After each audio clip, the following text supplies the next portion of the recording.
Good afternoon. This is Akashvani and I am Valsa Williams with the midday news.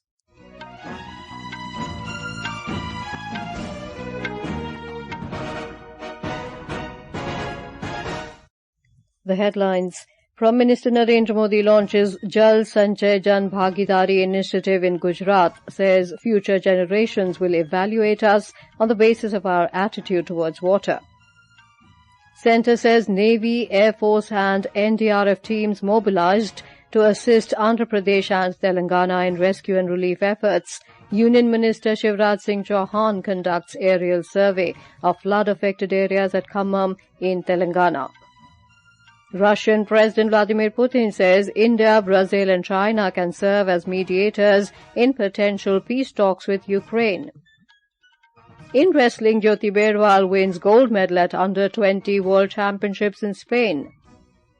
And at Paralympic Games in Paris, Indian players aiming for podium finish in athletics, canoe and powerlifting today.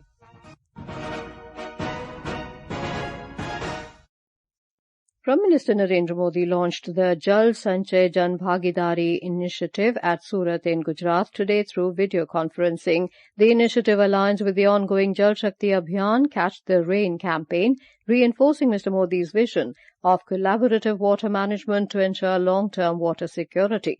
Speaking on the occasion, Prime Minister Modi said water conservation is not just a policy, but a matter of social commitment. He said it is also an effort and a virtuous act, and there is generosity as well as responsibility in the act.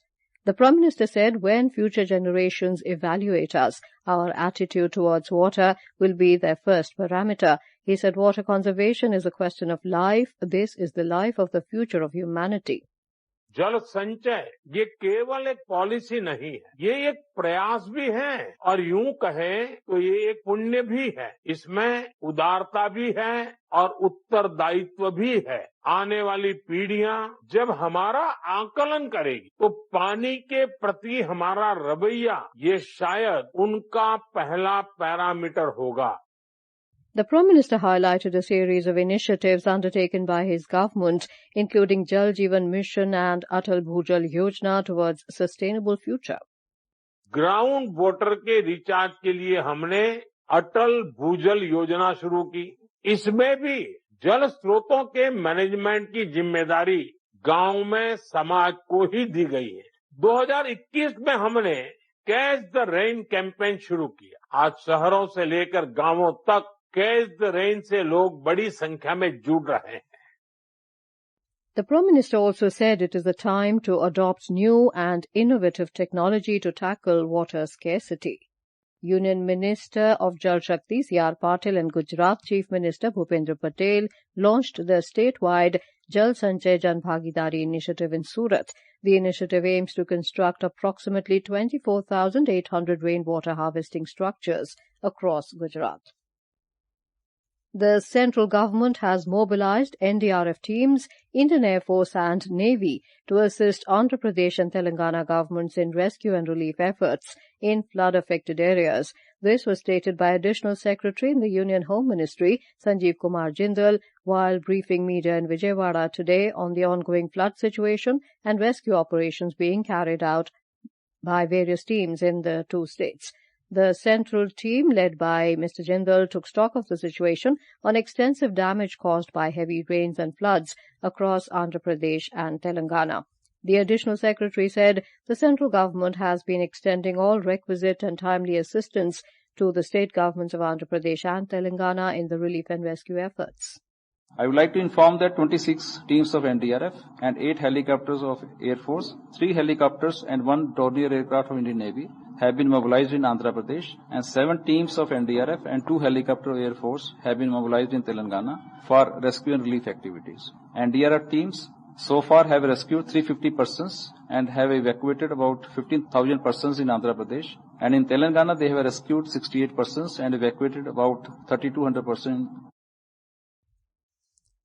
Mr. Jindal said NDRF teams have also provided pre-hospital treatment to many affected individuals while assisting local authorities in distributing essential food and relief materials to stranded families. He said the Indian Air Force and Navy helicopters delivered around 71,000 kilograms of food and relief supplies to those in need. Mr. Jindal also said central expert team visited the site where major breaches happened and work is being done to fix those breaches. The team visited the Prakasham barrage, where operation of 3 gates have got affected due to breaking of its counterweight beams. The irrigation department is engaged to operationalize it by replacing with hollow steel beams filled with concrete. The team visited the Buddha Meru diversion canal site also, where 3 major breaches occurred on 1st September. The irrigation department is able to plug one breach and is expected to plug the second one by today evening. Union Agriculture Minister Shivraj Singh Chouhan and Minister of State for Home Bandi Sanjay Kumar have assured flood-affected people all possible help in Khammam district. The ministers conducted an aerial survey of the flood-hit areas in Khammam and then visited the Sagar left canal breach at Paleru.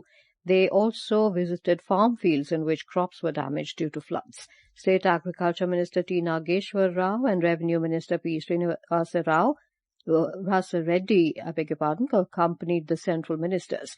Meanwhile, the Met officials issued orange alert for heavy rainfall in a few districts. A yellow alert has also been issued for 10 districts for the next 4 days. More from our correspondent.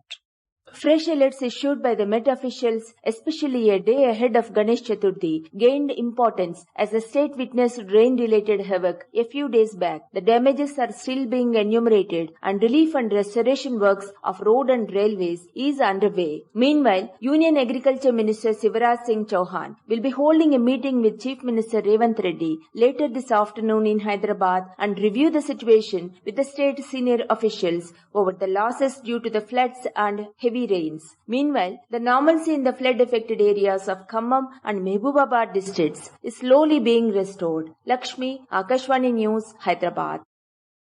Commerce and Industry Minister Piyush Goyal has said it is time to take the Indo-Mediterranean relationship to the next level. Speaking at the Indo-Mediterranean Business Conclave 2024 in New Delhi, he called for greater business-to-business ties between India and Mediterranean nations. Mr. Goyal expressed gratitude for the passage that Mediterranean countries provide for global trade. The Union Minister pointed out that India has huge opportunities for tourism.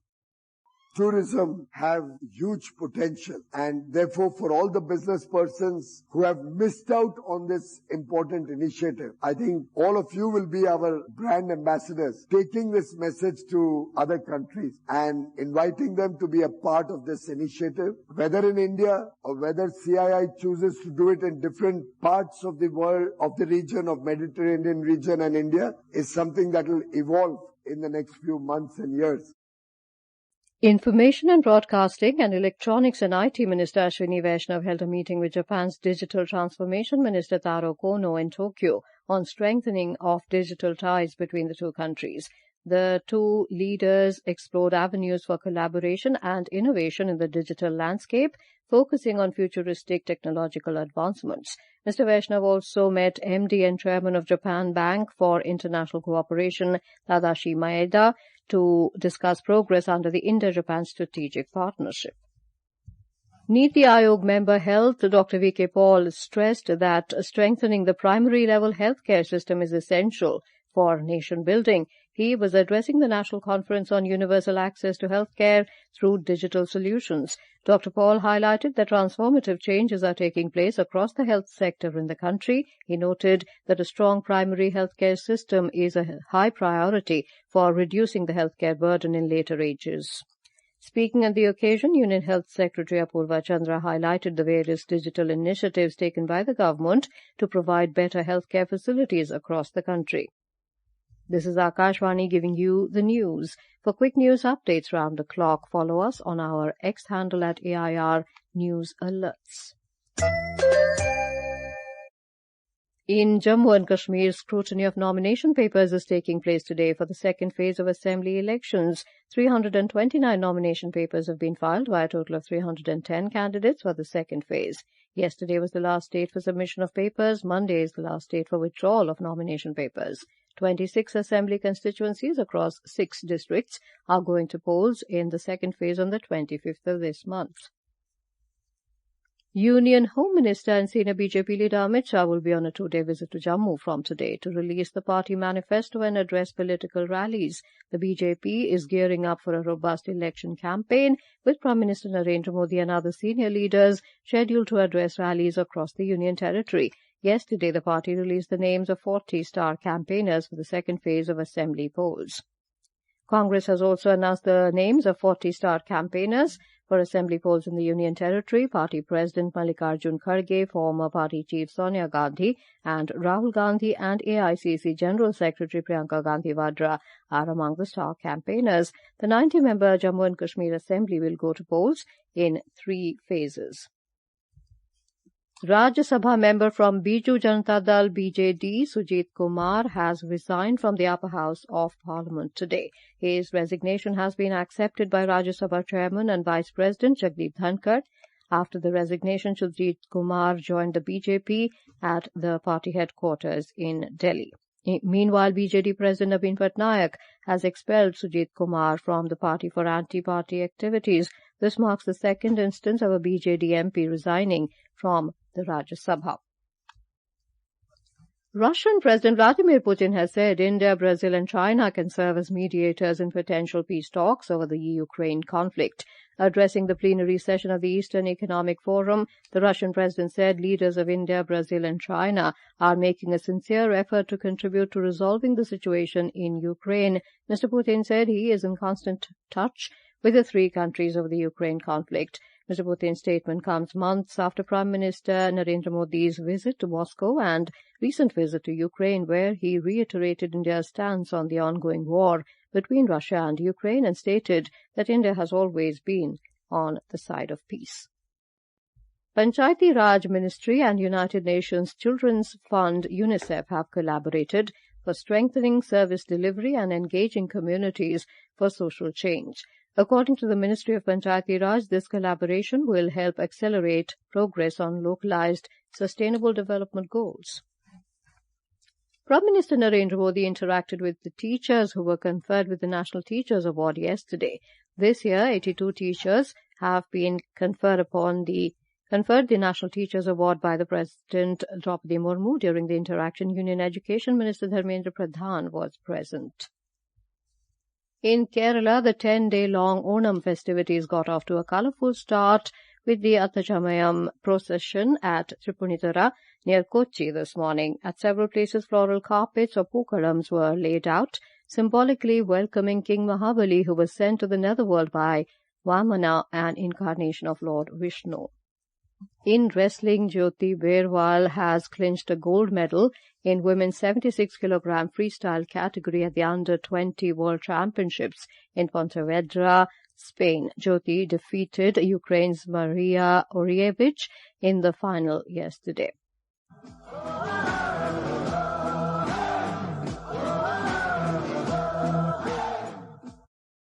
At the Paralympic Games in Paris, Indian players are aiming for a podium finish on day 9 in athletics, canoe and powerlifting on the 9th day of the Games.